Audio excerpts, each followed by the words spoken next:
Hello, I'm Dennis Lyons, the editor of the Daily Item in the Danville News, and I'm happy to be here to have yet another one of our ongoing conversations with candidates for political office. Our guest today is Sarah-Donnelly, State House candidate in the 107th District, and she's running against Kurt Masser. This is Sarah, your first time running for office. Real quickly, get me a sense of what inspired you to get involved in this. Well, Dennis, I grew up in Shamokin and ended up out in New Jersey for 26 years. I moved back to the area 10 years ago. And when I came back, I started noticing, what was going on here in the area. My hometown of Shamokin, I live in Elysburg now. But I just kept thinking that somebody needs to do something to help our small towns. And the more I got involved with trying to be supportive of our local candidates, the more I decided that maybe it was time for me to step up and do something also. I have a degree in accounting. I think that I could do a really good job representing the interests of the people here in Mount Carmel, Shamokin, Cole Township, Elysburg, Danville, Montour, all Montour County, and I really just felt that I could do a good public service. When you're out campaigning, what are the top couple issues you're hearing from people that they're concerned about? Well, big thing, of course, is drugs and the opioid crisis. I hear a lot about that. Property taxes are too high. Our schools are not doing as well as they should. The urban blight problem. The problem that we lose so many of our young people move out of the area trying to find jobs. And, that's a very difficult thing to address. And I think part of that is that we really have to work on our school systems. Okay. Property taxes being too high is something we hear a lot. What are your thoughts about what needs to be done? There's been several proposals to eliminate the property taxes, the primary funding of school expenses. What do you think needs to happen in the world of property taxes? Well, that, of course, is a very difficult problem. I think that our school systems, we have 6 school systems in the 107th, and particularly the Shamokin and Mount Carmel school districts are very underfunded. That's because you cannot possibly raise enough in property taxes to fully fund those schools. So I agree that something else has to be done besides property taxes. Is it going to be something in addition to property taxes, or are we going to eliminate property taxes altogether as a source of funds for schools and do something entirely different? I'm open to any plan that fully funds our public schools. We can still do it through the property tax system, which we have traditionally done it through. This, of course, becomes a burden to the elderly as they move on to fixed incomes and taxes continue to rise. So we could do something like making adjustments to the homestead rebate program, that once somebody hits 65, a portion of their property taxes gets rebated to them and keeps them basically at a consistent tax level. That can get kind of complicated and cumbersome. There are other ways to do things like that. This new idea of totally eliminating property taxes, now you got to go to either increasing the income tax or sales tax. So one way or another you have to pay for the schools. And I am all about looking for a bipartisan solution to that. I do not adhere solidly to one system or the other. I think we have to negotiate that and figure that out together. Okay. One of the key issues that's come up a lot in our conversations moving towards the November 6th election is the issue of statute of limitations for those who are victims of sexual assault as children. We had obviously the major report by the Attorney General on issues involving the Catholic Church, but certainly the Church is not alone in having issues with having people abuse children in the past and perhaps even now. What we have asked about is there was a proposal in the House that passed handily to allow a window for people to take on in at least a civil situation the people accused of the child abuse. The Senate, however, has not been able to get together on a move forward on that. What is your thoughts on this issue and whether there ought to be a window opened for people who are the victims of abuse to move forward and be able to sue their accused people. I do not think there should be a statute of limitations on that particular crime. Crimes abusing children like that are just so reprehensible that I think it should be something that they should have to face up to the consequences of that. Sexual crimes are very, very difficult. They are psychologically damaged. Trying to say there has to be a timely prosecution or addressing of that issue is just not viable. And I think that especially people who prey on children, we should hold that window open permanently. Opponents of that, of course, say use the slippery slope argument that if you make a window open for this, that there'll eventually be windows open for all manner of criminal and civil cases. I don't know what to tell you about that. I think that it can be a firm line. I think anything that involves children, be it sexual or any form of physical, or emotional, and mental abuse, should be punished and should be prosecutable forever. Okay. Bill? Representative Moss, your opponent, is in favor of reducing the size of the state legislature. I'm curious your thought on that. Oh my God, yes, please. Yes, yes, yes.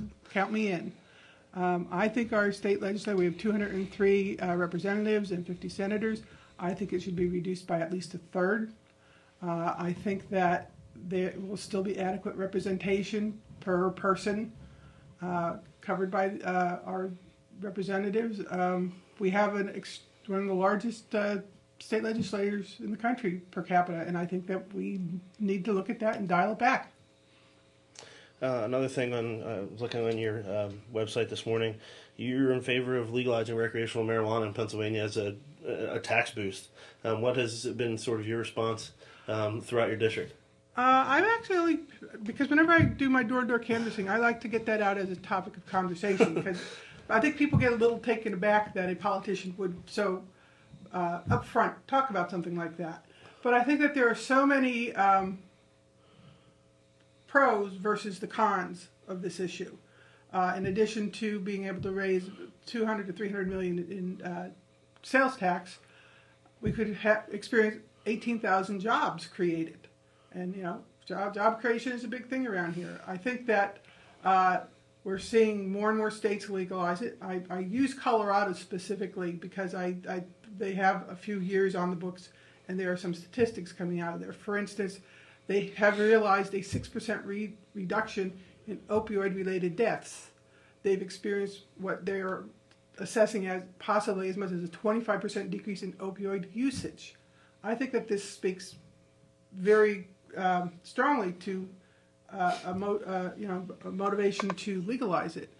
I also think that I equate recreational marijuana use to alcohol use. It is something that would be restricted to adults, treated much the same as alcohol, same punishments, you drive high, you drive drunk, all the same. But we could also then experience savings in our judicial system, our policing, our prison system. I mean, as an economic issue, I think let's just legalize it. We're also seeing now, I just read a headline the other day that 66% of the population now favor it. I think that it is going to happen. I think it's just stuck in a certain stigmatized, evil image of it that is not really part of our culture anymore. So then it goes without saying you would support, at least short-term, the decriminalization of it, so that possession of a small amount of marijuana would be tantamount to a parking ticket or some other... Not even that. If you're over 21 and you have it, I think that anybody who's in jail and who had previous convictions for marijuana offenses, they should be expunged. I think that this then gives people a clean criminal background check, and they can get back to work and not be part of our social welfare system, and not be part of the recidivism problem of going back to jail because they couldn't find a job. Okay, John? We've read that that you're in favor of increasing the minimum wage. What what rate do you think it should be? And should it be some kind of a gradual increase, or how do you foresee that happening? I would like to see it go to $12 per hour. I think that would give a family of four with two working parents a reasonable standard of living. Right now, if you're working full-time and you have one child, you're living below the poverty line. And there's something wrong with that you can't work a full-time job and be above the poverty line. I think that we have to reassess what we're doing for society in general. And I think that plays a lot into helping the least amongst us and bringing them up so they can afford a decent place to live, food on the table, and clothes on their back. We have to do more for people in society in general. That's an awfully broad statement to make. Do you want to get a little specific on that? Well, we have people who have drug problems. We have to help them. And, it's funny that I'm talking about drug problems when I just in, the last topic talked about legalizing recreational marijuana. But we have people who have addictions that they cannot help themselves. We have the opioids. And we have to do that through better intervention, education, treatment.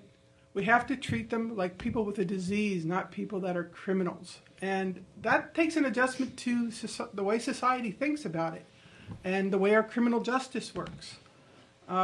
Yes, there are some who will never be able to break that addiction, but there are a lot more that we could probably help if we but try. So yes, I really want to help society. What you said, the first thing you said people are talking about is the opioid and heroin problem. Yes. What specifically do you think the legislature needs to do moving forward to address that issue? Well, I think that there has to be some assistance. There's a lot of grandparents who are now raising their grandchildren because their children are addicted and not able to fulfill their family responsibilities. And I know that there have been some laws that have been passed to help those people. There's some financial assistance. And, this is something that we should be doing, and we should be doing more of. Okay. Are there specific things that you would like to propose if you get to the state legislature on this issue? For drugs? Yeah. We have to make sure that every community has a strong community-based halfway house, if you want to call it that, addiction center. It has to start in the local communities. So having funding for that and having that readily available. Because if you put an outreach office in Sunbury and people are up in Shamokin, but they don't even have a car to get there, how does that help them? So strengthening that network, deploying trained professionals to help and actually assisting the families of addicts with counseling is very important. I've met a wonderful woman up in Shamokin. They meet every week. It's a support group of people with children who are addicts, and they need help. They need to be able to have some professional advice, some professional psychological counseling as to how they deal with their own problems dealing with these kids of theirs. And it is a big problem in these towns. People are, it's a depressed economic area, and I think that they turn to the drugs as escapism. So again, it's all part of a sort of circular problem. We need better jobs, we need better wages, and people won't, feel such despair. Okay. You mentioned what if they don't have a car to get to the place? That is an issue that sometimes comes up in these conversations. Transportation is not widely available to a lot of people, and there has been there's a pilot program in the works to at least try to establish a PennDOT route up and down 1115. But what are your thoughts on establishing any public transportation in our area? That is a really, really difficult problem because everything is so remote up here. It's so rural. The Rabbit transit system is a phenomenal system, but it is basically geared to help the elderly get to and from doctor's appointments. And, so it's heavily subsidized by the Department of Aging. but it is not really responsive enough for general working people, or just people who have to get cross long distances. So we do need to improve that. It might be a system that could be the backbone on which we build. It would be great to have some standardized routes up and down 11 and 15, up and down 61. But it's an intractable problem for this area because it is so rural and there aren't enough people to make it economically viable. So what's the answer? The answer is I don't know how to solve that one. Okay, that's a fair, honest answer. Let's talk a little bit about gun ownership and rules. We have recently had the passage and the signing by Governor Wolf of a law that will make it easier to take weapons away from those who are subject to protection from abuse orders. And there have been other suggestions for gun safety rules. Talk to me about your philosophy on gun laws and guns in general. Well, I am a gun owner. I actually have 3 guns in the house, and I believe that people who are responsible should be allowed to have any and all guns that they want, except for assault weapons. And we've just seen yet again another massacre with assault weapons. I don't see any reason why those should be in the hands of private citizens. They aren't used for hunting, and I happen to draw a line there. Of course, you have to convince more than half of the state representatives in the House and in the Senate to pass such a thing. But if somebody proposed that, that's something I would vote for. As far as other issues on gun control, obviously criminal background checks, obviously getting guns out of the hands of people who are convicted of domestic abuse, and obviously people who have been arrested for domestic abuse, their guns should be turned in immediately within 24 hours. And if they are proven innocent, then they get their guns back. If they are guilty, they lose them for life. What about guns and school safety? We have some candidates who have suggested that maybe we ought to arm teachers. Others who just say that we ought to have more security at our schools. What is your feeling on that issue? Guns do not belong in schools. Teachers should not be put on the front line facing an AR-15 with a .22 caliber handgun. I mean, that's not going to solve that problem. We need to solve the problem by getting the guns out of the hands of the people who are going to attack the schools in the first place. We need to change the way our society thinks about these people and the proliferation of guns. The shooting at the synagogue. I mean, how can you even suggest that we should have guns in churches for security's sake? It's not the solution. The solution is get rid of these assault weapons and make sure that people can pass the background checks. Okay, Bill. Sort of a complete pivot. You've talked about opioid, and one way to sort of get around that is to increase education opportunities here locally. From the coal region where you're from, they do have a little bit of a community college base there. They're talking about expanding it here further in Northumberland County. Now we have this report out that enrollment is down significantly in the state system of higher education. Curious your thought on what the legislature's role is in sort of maintaining the balance between those two, and perhaps creating an additional marriage between our community college program and the state system, which a lot of our students end up going to. Well, community college in this area would be fantastic. I mean, I would love to see one in the coal region, Shamokin, Mount Carmel, Coltmont. I know they have a satellite of Luzerne there. I think it's great to have that, but we need more. The current effort is to try to get something in Sunbury, which that would be great too, but I'd really like to see it closer to where the more people are that could be taking advantage of it. I think it's important that we provide state resources for community colleges in the form of student loans. I myself went through Penn State on scholarships, grants, and student loans, and I graduated and became, a working taxpayer, have paid in lots of taxes over the course of my life, and that is because our government made an investment in me. And I think that investment in education to educate our people and get them into good paying jobs is an investment that pays back multiple times over. I see your shirt says "Send an accountant to Harrisburg." I'm an accountant. I have Okay, a so if bachelor's you're an degree from Penn accountant, State. let's talk about budgeting. Okay. Okay, because there's obviously a lot of people, we go from taxes being too high to there being a lot of money being spent on pensions to all sorts of problems in the state. Scott Wagner, in his campaign for governor, has suggested a zero-based solution where he thinks he can find money that's being badly managed or badly spent. Tell me about your ideas of what we can do to, I guess, increase revenues and/or decrease expenses. Well, everybody always wants to cut expenses, but that then makes you look for where waste is. And you probably don't find a lot in waste. A lot of our budget is for our programs for the aging. A lot of it is, our state budget is for education.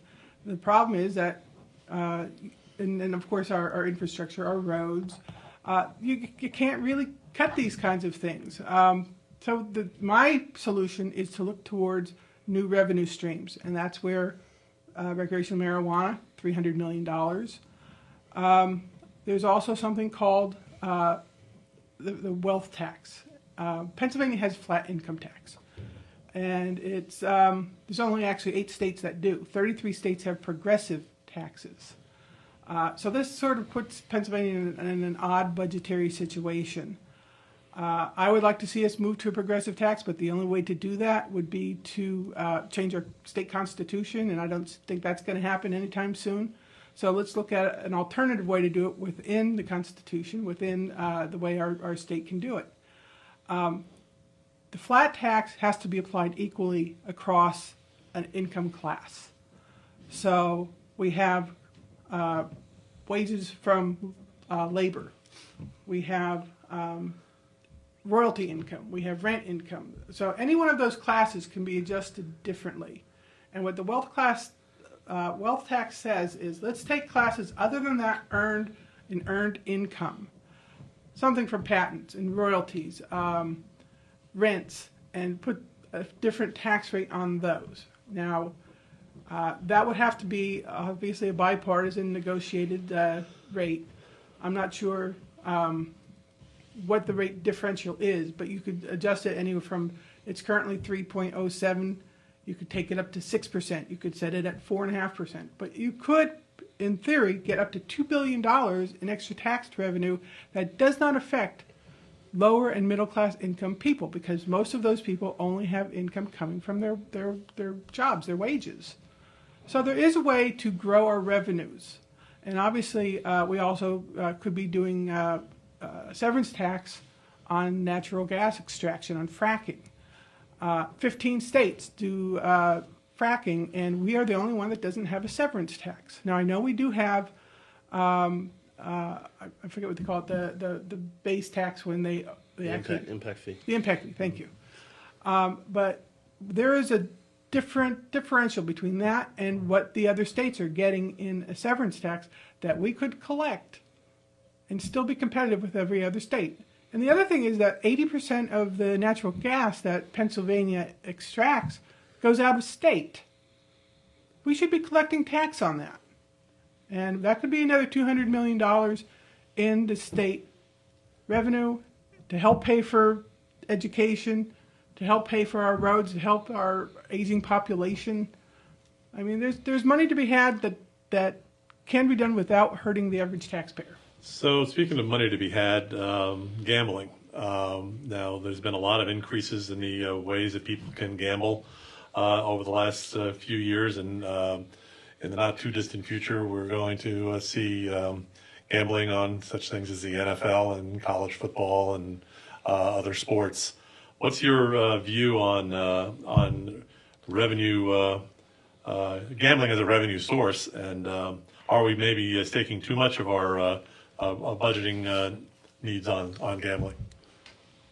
I'm not a fan of it. I wouldn't say I would be entirely against it. We want consistent, stable revenue streams, and gambling is one of those things that, as the economy moves, the gambling revenue in theory moves, and this is a depressed area, so how much can you really expect to get out of, quote, gambling revenues here? I'm just, I don't think there's enough there to make it really significant. Okay, Bill? I'm trying to look through.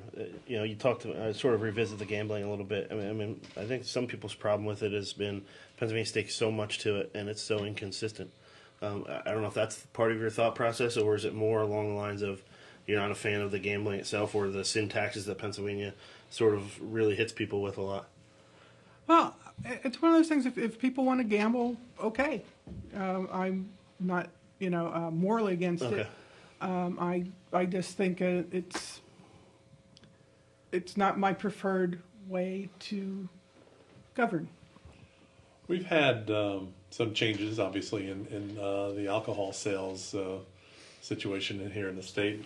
We have now beer and wine at grocery stores, what have you.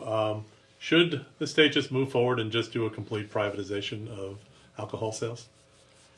That's a very interesting question to me because I said earlier I lived in New Jersey for 26 years, and New Jersey has a liquor store basically on every other corner, and I just think that it doesn't make for a good home feel to a neighborhood. There's just I prefer that a little more out of the way and out of the mainstream. So if you have to drive a half mile to get a case of beer or whatever, the whole idea of being able to go into a convenience store or the supermarket, it's convenient. I don't think it's desirable, but again, it's one of those things. It's not that I personally like to see, but if this is what the people want to have, then that's what they have. I believe we ought to listen to what does the majority of the people say? What does the majority of the people want? And if the majority says that that's what they want, if the majority says they want hunting on Sunday, let's listen to them. The majority are currently saying let's legalize recreational marijuana. Is that true? Are the majority people saying that? 66%. In Pennsylvania? Or in it might have been on the national survey. I'm not sure. Okay. Okay. But I think I did see a 57% of registered Pennsylvania voters. So Pennsylvania's a big state. There's the rural section and there's the urban section. So there might be a slight difference in our neck of the woods. There might not. I don't know. All I can say is, as I've been discussing this as a candidate, most people are like, so what? I've talked to hundreds of people in the last 6-8 months I've been running. And I can only really say that maybe 3 people kind of balked at it. Okay. John? One thing you stressed early in the conversation was that we have a variety of issues with our schools and school systems, and we've touched upon a lot of those already with school safety and the property tax and how that fits and everything else. What other major issues do our schools, do you feel, have, and how do we fix those? My basic thing for schools is that we have to have stronger pre-K programs. And we have to make sure that we have good assessment of how these students are doing in their early years.